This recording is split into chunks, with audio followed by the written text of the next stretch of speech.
Fala, galera!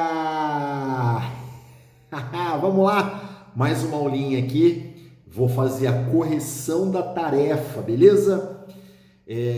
São todos esses exercícios. Eu não fiz nenhum exercício na última aula, então vamos corrigir aqui, beleza? Módulo 38, mudança de fase. Então vejamos.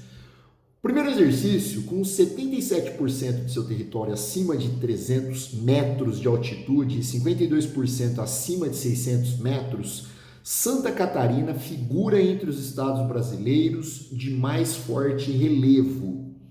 Florianópolis, a capital, encontra-se ao nível do mar. Lages, no Planalto, varia de 850 a 1.200 metros acima do nível do mar. Beleza, são informações que ele está dando aí. A tabela a seguir nos mostra a temperatura de ebulição da água nesses locais em função da altitude. Quer dizer, a temperatura de ebulição varia conforme a gente mais alto se encontra. Isso acontece porque a pressão diminui, então, consequentemente, há essa influência na temperatura de ebulição. Vamos lá para as alternativas, verificar o que é falso e o que é verdadeiro. Em Florianópolis, os alimentos preparados dentro da água, em uma panela comum, são cozidos mais depressa que em Lages, utilizando-se a mesma panela. Cara, se a temperatura de ebulição da água em Florianópolis é 100 e em Lages é 97, então sim, ele vai ser cozido de uma maneira mais rápida. Então a afirmação é verdadeira. No Morro da Igreja, a camada de ar é menor, por consequência, menor a pressão atmosférica exercida sobre a água, o que implica em um processo de ebulição a uma temperatura inferior de Florianópolis. A temperatura de ebulição em Florianópolis ao nível do mar é a maior possível. Tá? Se nós formos para o Morro da Laje, ela está em 94 devido à altitude, a pressão ali em cima é menor. Então é verdadeira a afirmação 2, ou passou a 3 aí, perdão meninos, é verdadeiro. Se quisermos cozinhar em água algum alimento no Morro da Igreja, em uma panela comum, será mais difícil que em Florianópolis? Sim, justamente pelo fato do ponto de ebulição em Florianópolis ser maior. Já vamos passar para o 4. Se quisermos cozinhar ao mesmo tempo em Lages e Floripa o mesmo alimento, devemos usar em Florianópolis uma panela de pressão. Aí tá errado, né? A gente deveria usar uma panela de pressão onde o ponto de ebulição é menor. Então essa afirmação é falsa, tá ao contrário. Então as 3 primeiras são corretas, alternativa A. Questãozinha número 2. Galera, vamos direto ao exercício. Eu tenho aqui um diagrama de fase, temperatura por pressão, e ele pede para nós identificarmos aqui, ó, o processo de liofilização, que é o que ele está se referindo ao texto, segue as seguintes etapas. O alimento é resfriado a uma temperatura abaixo de 0 graus, para que a água contida nele seja solidificada. Em câmaras especiais, sob baixíssima pressão, a temperatura do alimento é elevada, fazendo com que a água sólida passe diretamente para o estado gasoso, no fenômeno chamado sublimação. Dessa forma, a água sai do alimento sem romper suas estruturas moleculares, evitando perdas de proteínas e vitaminas.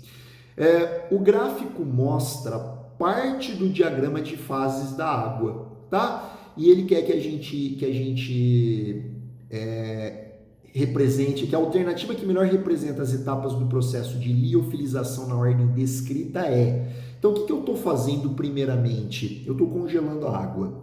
Congelar a água é o 2, é do líquido para o sólido. Depois eu baixo a pressão e aumento a temperatura para que a água passe do sólido direto para o vapor, né? Que seria então o processo 3. No caso aí, 2 e 3 seria a resposta certa no processo de liofilização. Questãozinha 3. A elevação da temperatura das águas de rios, lagos e mares diminui a solubilidade do oxigênio, pondo em risco as diversas formas de vida aquática que dependem desse gás. Se essa elevação de temperatura acontece por meios artificiais, dizemos que existe poluição térmica. As usinas nucleares, pela própria natureza do processo de geração de energia, podem causar esse tipo de poluição. Que parte do ciclo de geração de energia das usinas nucleares está associada a esse tipo de poluição? Fissão do material radioativo, condensação do vapor d'água no final do processo, conversão de energia das turbinas pelos geradores, aquecimento da água líquida para gerar vapor de água, lançamento do vapor sobre as pás da turbina. Galera, acontece que quando a gente tem um processo nuclear, a gente aquece a água. E para resfriar essa água, que ora se encontra no estado gasoso, ela necessita transferir esse calor. Fazendo o quê? Fazendo com que a água dos mares, dos rios que resfriam as usinas, elevem a temperatura. Então a alternativa certa é a B, acabou aparecendo ali sem querer, condensação do vapor de água no final do processo. Condensar é o quê? É passar do gás de volta para o líquido. Questãozinha 4, a gente tem um texto aqui falando sobre o processo de extração aqui do sal e tudo mais. Pergunta direta: durante a obtenção de sal em uma salina, a água sofre evaporação? Sofre, né? Ela evapora deixando o sal ali para que a gente possa recolhê-lo. Então é a alternativa A. Questãozinha 6, ele pede para identificar os processos. Que processo está acontecendo aqui, ó, do líquido para o sólido? Qual que é o nome que a gente dá quando passa do líquido para o sólido? Solidificação, beleza? Depois o B, do gasoso para o líquido. Então, o nome que nós damos é condensação. E depois do sólido para o líquido, está derretendo. No caso aí o gelo vira água, por exemplo, né? É fusão. Então a alternativa certa, solidificação, condensação, fusão. Alternativa B. 7. Qual o nome da transformação citada no texto, galera? Do 1 para o 2. Do 1 para o 2. Primeiramente, eu preciso saber quais são os estados físicos da matéria no Y, no diagrama de fases. Então a gente tem um sólido, aqui dentro do Y líquido e abaixo gasoso. Do 1 para o 2 é sólido direto para o gasoso, nós chamamos de sublimação. E desenho no gráfico uma seta indicando a condensação. Condensação é quando é do gasoso para o líquido, ou seja, está subindo aqui, ó. Essa flecha vermelha representa a resposta do item B. Questão 9. É possível passar a matéria do estado sólido diretamente para o gasoso? Sim. Evitando a fase líquida? Sim. Tal fenômeno físico se verifica comumente no gelo seco. Qual é o nome desse processo? Sublimação. Alternativa B, de Bortolinho. 10. Muitas pessoas cozinham, ao cozinharem, preocupam-se com a economia de gás e adotam algumas medidas práticas. Vamos entender isso, é bem interessante. Deixar o fogo baixo do início ao fim economiza, pois assim se obtém cozimento mais rápido? Não, é mais lento, né? A gente, ao atingir o ponto de ebulição, a gente pode até diminuir a temperatura.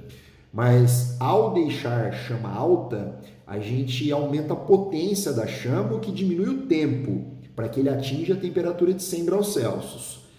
Porém, se a gente trabalhar com uma potência menor, vai demorar menos, aliás, vai demorar mais tempo, não vai ser mais rápido, então tá errada.